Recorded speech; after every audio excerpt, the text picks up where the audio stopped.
Daftar rapel pensiunan tahun 2026 kembali menjadi pembahasan yang sangat hangat, terutama ketika muncul kabar bahwa golongan 4E disebut sebagai yang paling tinggi menerima nominal. Banyak yang bertanya-tanya, benarkah demikian? Apakah memang golongan 4E akan menerima rapel paling besar dibanding golongan lainnya? Dan bagaimana sebenarnya mekanisme pencairannya? Pada pembahasan kali ini kita akan membahas semuanya secara perlahan dengan bahasa yang mudah dipahami agar tidak ada lagi kebingungan dan tidak ada lagi rasa cemas karena informasi yang simpang siur. Pertama-tama kita pahami dulu apa itu rapel pensiun.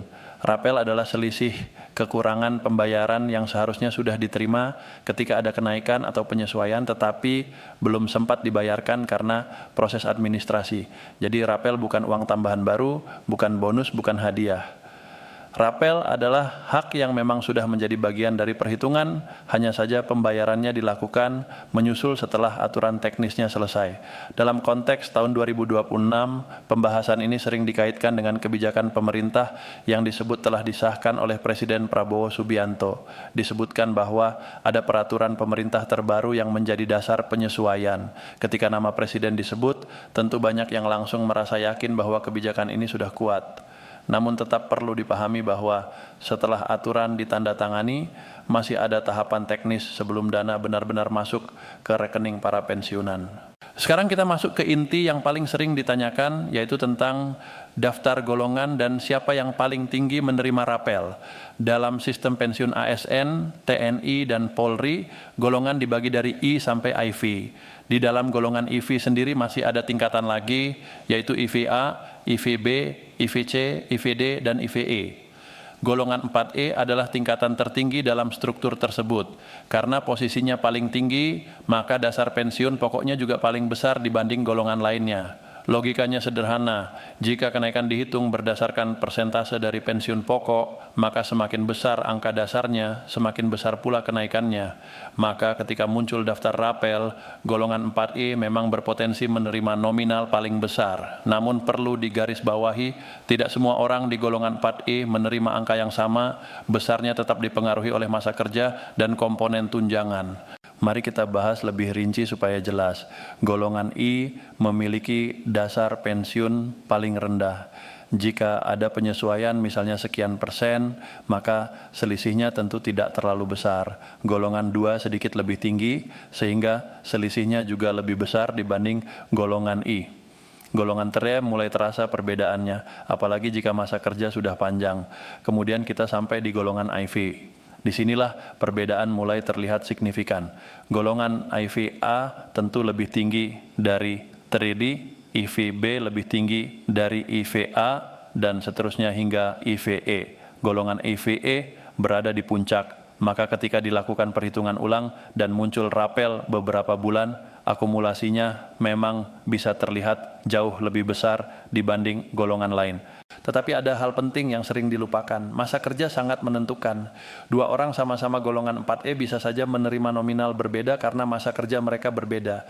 Jika satu orang memiliki masa kerja maksimal dan yang lain tidak, hasil akhirnya pasti tidak sama. Jadi jangan heran jika ada teman sesama golongan yang nominalnya berbeda. Selain masa kerja, ada juga tunjangan keluarga. Jika pensiunan masih memiliki pasangan yang tercatat resmi, maka ada tunjangan pasangan. Jika masih memiliki anak yang memenuhi syarat, ada tunjangan anak. Semua komponen ini masuk dalam perhitungan.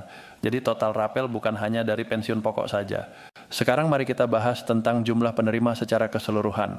Dalam narasi yang beredar disebutkan angka sekitar 9,4 juta orang. Angka ini sering membuat orang salah paham. Banyak yang mengira itu jumlah pensiunan saja. Padahal angka tersebut adalah gabungan antara ASN aktif dan pensiunan. Jadi kebijakannya memang luas dan menyentuh banyak pihak. Untuk ASN aktif, penyesuaian berkaitan dengan gaji pokok dan tunjangan kinerja. Untuk pensiunan, fokusnya adalah pada penyesuaian pensiun dan pencairan rapel yang tertunda. Karena menyangkut jutaan orang dan jutaan rekening, prosesnya memang tidak bisa instan. Dalam pelaksanaannya, pemerintah bekerja sama dengan berbagai pihak. Kementerian Keuangan menyiapkan anggaran. PT Taspen Persero bertugas memproses data dan menghitung hak masing-masing pensiunan. Bank-bank himbara seperti Bank Rakyat Indonesia, Bank Negara Indonesia, Bank Mandiri, dan Bank Tabungan Negara akan menyalurkan dana ke rekening masing-masing penerima. Karena sistemnya besar, ada proses verifikasi yang ketat. Data ENIK harus cocok dengan data Dukcapil. Nama di rekening harus sama dengan nama di KTP. Rekening harus aktif. Jika ada satu saja yang tidak sesuai, sistem bisa menahan pencairan sampai diperbaiki. Inilah yang sering menyebabkan keterlambatan. Banyak yang bertanya tentang waktu pencairan. Disebut-sebut targetnya adalah Maret 2026. Namun perlu dipahami bahwa target bukan berarti tanggal pasti. Target adalah rencana. Realisasi tetap bergantung pada kesiapan data dan sistem. Jadi sebaiknya kita menyikapinya dengan tenang. Khusus untuk golongan 4E, karena nominalnya lebih besar, tentu perhatian juga lebih besar. Namun sistem tidak membedakan prioritas berdasarkan besar kecilnya nominal. Semua diproses sesuai urutan data yang sudah diverifikasi. Jika data bersih dan lengkap, maka pencairan bisa lebih cepat. Ada juga pembahasan mengenai kemungkinan pencairan dilakukan per batch atau per gelombang. Ini masuk akal karena jumlah penerima sangat banyak. Jika semua ditransfer dalam satu waktu yang sama, sistem perbankan bisa kewalahan. Maka pembagian gelombang adalah langkah yang wajar untuk menjaga stabilitas. Selain soal rapel, ada juga pembahasan tentang THR dan gaji ke-13. Biasanya THR diberikan menjelang hari raya, sementara gaji ke-13 diberikan di pertengahan tahun. Jika rapel cair berdekatan dengan THR, tentu ini menjadi kabar baik bagi banyak pensiunan, karena bisa membantu kebutuhan menjelang hari besar. Namun kita juga harus waspada terhadap penipuan. Setiap kali ada kabar pencairan dana besar, pasti ada oknum yang mencoba memanfaatkan situasi. Ada yang mengaku dari Taspen atau bank, meminta data pribadi, meminta biaya administrasi, bahkan meminta kode OTP. Ingat, tidak ada biaya untuk mempercepat pencairan. Jangan pernah memberikan PIN, OTP, atau data sensitif kepada siapapun. Langkah yang bisa dilakukan sekarang sangat sederhana. Pertama, pastikan data di Dukcapil benar. Kedua, pastikan rekening aktif. Ketiga, jika ada perubahan alamat atau status, segera laporkan ke kantor Taspen. Keempat, simpan dokumen penting seperti SK pensiun, KTP, dan kartu keluarga di tempat yang mudah dijangkau. Kembali ke pertanyaan utama, apakah golongan 4E paling tinggi? Secara struktur, ya, karena berada di tingkat tertinggi dalam golongan EV, tetapi besar kecilnya tetap bergantung pada masa kerja dan tunjangan. Jadi jangan hanya fokus pada huruf E-nya saja. Perhatikan juga riwayat masa kerja. Yang terpenting adalah memahami bahwa rapel adalah hak. Hak yang dihitung berdasarkan aturan. Hak yang tidak hilang, hanya menunggu proses. Jangan sampai kita terbawa kabar yang belum jelas.